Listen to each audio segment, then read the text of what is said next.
કચ્છના ગાંધીધામનો Nexus club જેની ભાગીદારી અને સંચાલન બોગસ આધાર પુરાવા થકી બળજબરીથી પડાવી લેવાના કેસમાં 2 આરોપીની કરાઈ છે ધરપકડ। સિંધુ રિસેટલમેન્ટ કોર્પોરેશનના ડાયરેક્ટર હરીશ કલ્યાણી અને એન્જિનિયર આત્મારામ મૂલચંદાણીની કચ્છ પોલીસે મોડી રાત્રે ધરપકડ કરી। ગત 26 જાન્યુઆરીના સુભાષચંદ્ર સ્વામીએ એક મહિલા સહિત 5 આરોપી સામે ફરિયાદ નોંધાવી હતી। ફરિયાદીનો આરોપ છે પાછળ આરોપીઓએ તેની મિલકત પચાવી પાડવાના ઈરાદે બનાવટી ભાગીદારી કરાર કરી નેક્સસ ક્લબમાં ગેરકાયદેસર રીતે પ્રવેશ કર્યો। બાદમાં ક્લબનો કબજો ઝૂંટવી લીધો। ક્લબમાં પ્રવેશવા રોકી ધાક ધમકી આપતા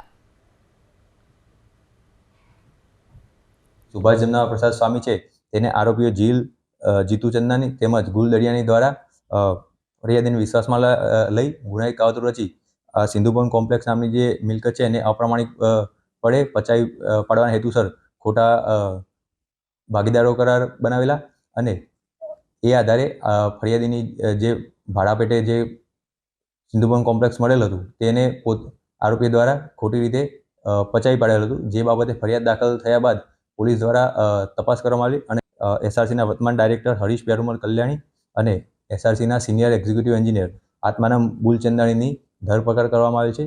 આ બંને આરોપીએ પોતાના હોદ્દાનો દુરુપયોગ કરીને આરોપીઓના મિલકત પચાવી પાડવાના જે ગુનાહિત કાવતરામાં સામેલ રહેલ છે અને પોલીસ દ્વારા આ બાબતે હજુ વધુ તપાસ ચાલુમાં છે।